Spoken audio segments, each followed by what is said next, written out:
Hello everyone, and thank you for joining today's lecture. Whether you're a patient, a caregiver, a nurse, doctor, researcher, or student, this session is designed to shed light on the internal changes that occur long after a spinal cord injury. While we often think of spinal cord injury as primarily affecting movement and sensation, there's a complex cascade of internal changes that can show up in blood tests and affect overall health. Today, we'll explore how the body's immune system, hormones, and metabolism interact in the setting of chronic spinal cord injury, and discuss what abnormal lab results mean and how targeted treatments may help.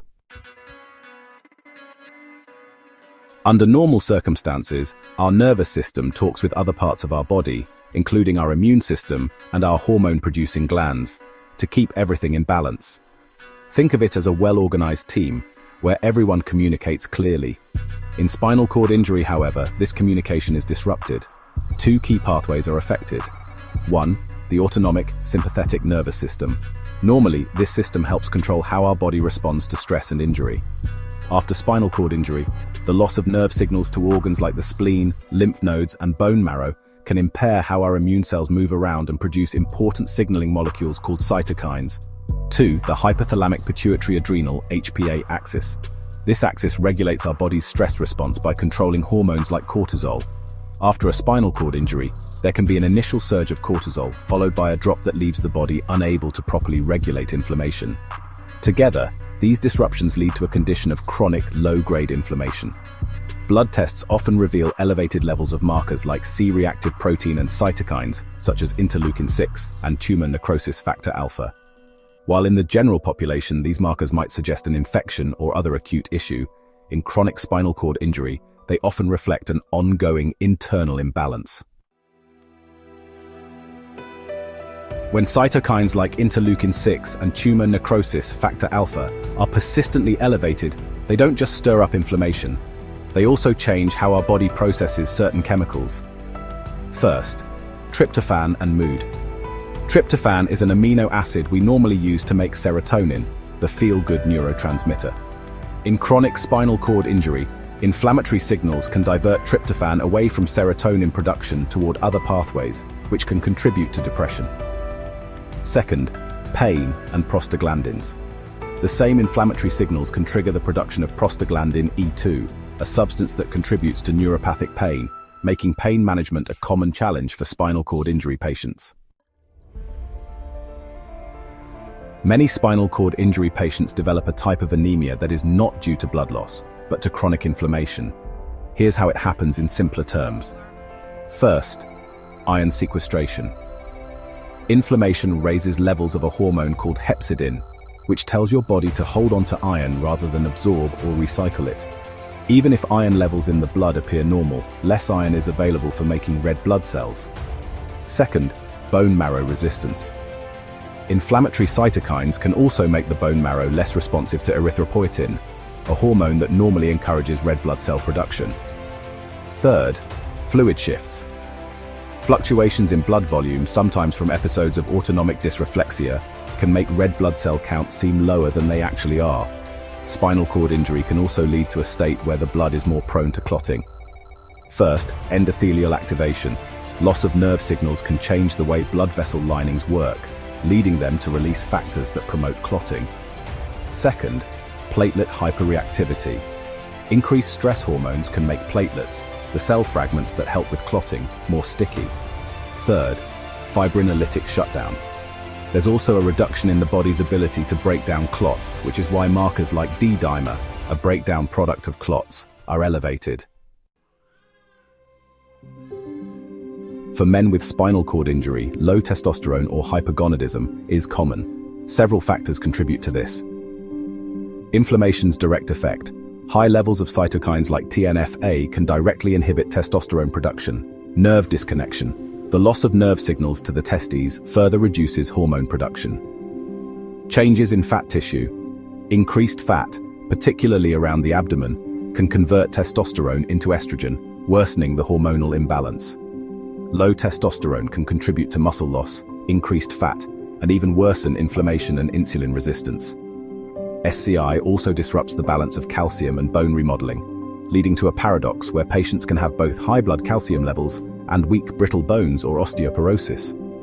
During the acute phase, which is the first 0 to 24 months, rapid bone loss occurs because the bones aren't being used due to immobilization, and the loss of nerve signals further encourages bone breakdown. The calcium released into the blood suppresses the parathyroid hormone, which normally helps rebuild bone. In the chronic phase, after 24 months, prolonged low PTH levels impair the bone's ability to repair and remodel, setting up a cycle that eventually results in osteoporosis, despite high calcium levels in the blood. Chronic spinal cord injury patients often develop a unique form of metabolic syndrome, a cluster of conditions that increase the risk for diabetes and heart disease. Fat accumulation. Without regular movement, fat tissue can increase, especially in the abdominal area. Insulin resistance. Inflammatory cytokines interfere with the normal action of insulin, making it harder for the body to manage blood sugar levels. Dyslipidemia, hormonal imbalances, such as low testosterone, can alter how the liver processes fats, leading to higher levels of unhealthy lipids. Together, these changes can create a cycle that further worsens overall health.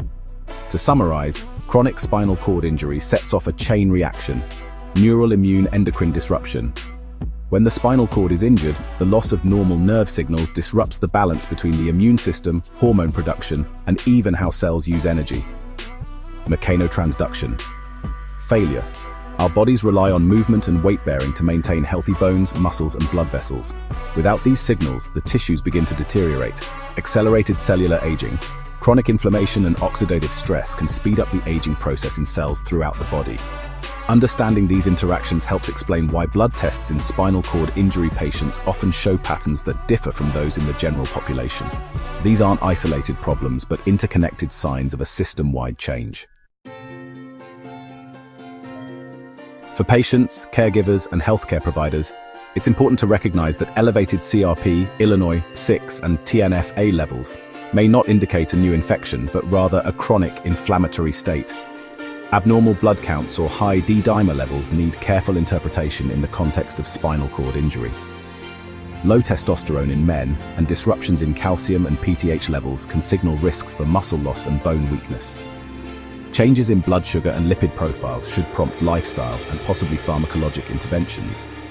These insights empower spinal cord injury patients and their caregivers to communicate effectively with all healthcare providers, even those not specialized in spinal cord injury, about what the lab results really mean. Given these complex changes, emerging treatments are focusing on rebalancing the disrupted systems. Let's look at some of the pharmacological interventions.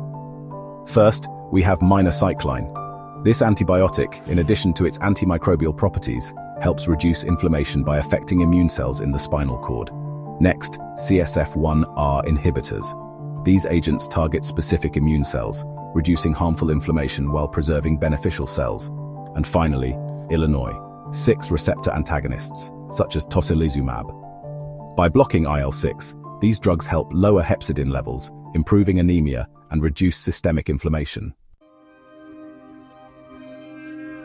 Hormonal and endocrine restoration plays a crucial role in managing spinal cord injury. For instance, testosterone replacement therapy can help restore normal testosterone levels, counter muscle loss, improve bone density, and reduce inflammation. Another approach is low-dose hydrocortisone, which can help normalize cortisol rhythms in patients with HPA axis disruption without causing excessive immunosuppression. Moving on to neuromodulation techniques, vagus nerve stimulation, or VNS, can reduce systemic inflammation and even improve respiratory function by stimulating the vagus nerve.